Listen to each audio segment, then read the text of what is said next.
Welcome to The Explainer. Today we're diving into a genuinely fascinating technical report that tackles what is easily one of the biggest bottlenecks in modern tech, the downright astronomical cost of training large language models. Look, if you've been following the AI space at all, you already know that compute power is basically the new oil. But what if we could drill for that exact same oil, twice as efficiently? Okay, let's just hit the bombshell right out of the gate. Researchers have actually proven that a new training method requires just 0.519 times, so roughly 52%, of the computational flops to train a world-class AI when compared to the current industry standard. I mean, we are literally talking about cutting the massive compute budget in half. This isn't some minor incremental optimization, it's a fundamental shift in how we're going to be able to scale artificial intelligence. Here's our roadmap for today. First, the AI training cost problem. Then, what is the Muon optimizer? Next, scaling Muon for large models. After that, distributing the workload. And finally, the Moonlight model breakthrough. All right, part one, the AI training cost problem. To really grasp why this 52% number is such a huge deal, we have to acknowledge that scaling AI is just becoming unsustainably expensive. And right at the heart of this compute cost is a piece of software called an optimizer. You can think of an optimizer as the mathematical GPS system for an AI. As the model learns, it inevitably makes errors, right? Well, the optimizer calculates the absolute fastest route to get that error rate as close to zero as possible. For years, the standard route has been dictated by an optimizer called Atom, or specifically, its variant Atom W. And hey, Atom W is undeniably effective. It's the heavyweight champion for a reason. But man, is it incredibly resource-heavy. It just takes a massive amount of fuel to keep it running. Which brings us to part two. What is the Muon optimizer? Let's contrast standard Atom W with our new challenger, Muon. Atom W uses an approach that essentially looks at the AI's learning puzzle, one individual piece at a time. Muon, on the other hand, updates whole groups of parameters all at once using something called Newton-Schultz iteration. Yeah, I know, it's a bit of a mouthful, but the core concept is actually super elegant. Muon looks at the whole board.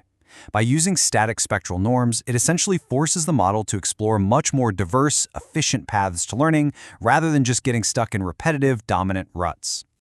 And this visual right here brilliantly illustrates our 52% anchor. Notice the red line, which represents Atom W. Now check out the blue line, which is Muon. You can clearly see the Muon training loss curve dropping way faster. It matches Atom W's performance while using roughly half the compute flops. The math actually works. Moving right along to Section 3, Scaling Muon for Large Models.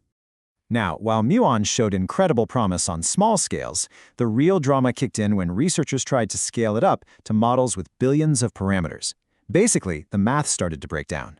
The engineers actually had to develop two major fixes. Think of them as mathematical clamps to stop the model's weights from growing too large and totally destabilizing the training process.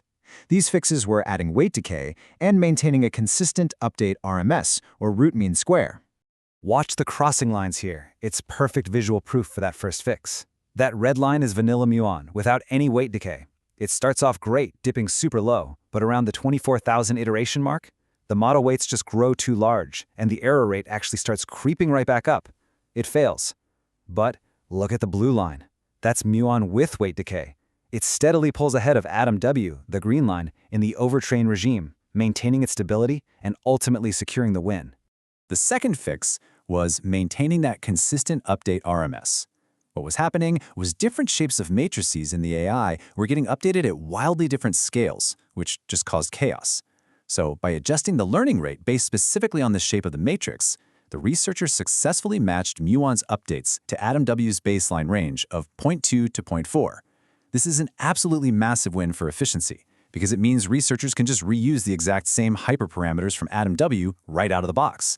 No spending millions of dollars on expensive tuning runs. Section 4. Distributing the workload. Of course, to make all this actually work on physical hardware across a cluster of GPUs, researchers used a brilliant memory-saving trick known as 0-1 optimization. Notice the difference in memory buffers here. Distributed Muon uses just one momentum buffer instead of two. It quite literally halves the memory requirements of Atom W, freeing up that highly valuable GPU memory. And sure, while communication overhead between GPUs is slightly higher, mostly because Muon needs the full gradient matrix, clever engineering completely hides that latency. We're talking a totally negligible 1 to 3% delay. It is just incredibly efficient. Finally, Section 5, the Moonlight Model Breakthrough. So all of this rigorous mathematical optimization, the scaling fixes, the hardware infrastructure flex, it all leads us to this, Moonlight. They didn't just write a nice theoretical paper, they built the thing, a massive 16 billion total parameter mixture of expert model. And it wasn't trained in some controlled toy environment either. It was trained on a staggering 5.7 trillion tokens using solely this new Muon optimizer technique. It's the ultimate proof of concept that Muon can handle the most grueling large-scale training regimes the industry has to offer. And when they put it to the test against other models in its weight class, Moonlight didn't just survive, it completely thrived. The researchers ran it through an absolute gauntlet of industry-standard benchmarks. It excelled in general knowledge with MMLU, but where it really shined was in complex problem-solving. I mean, it crushed the human eval benchmark for code generation and the GSMAK benchmark for mathematical reasoning, consistently beating out models that were trained on substantially larger datasets.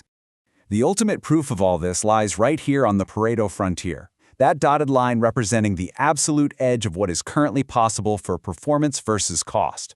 See that red star pushing the line outward? That's Moonlight. It mathematically proves that it is the most efficient model in its class, beating competitors while using a fraction of the compute power. Which brings us to the ultimate takeaway today. Cheaper AI doesn't just mean a few tech giants save some money on their cloud bills. A 52% reduction in compute requirements, that means much faster innovation cycles. It means open-source researchers and smaller startups suddenly have the budget to train models that were previously locked behind billion-dollar paywalls. So the real question we are left with is this. Who is going to be the first to leverage this massive 50% discount to build the next true leap in artificial intelligence?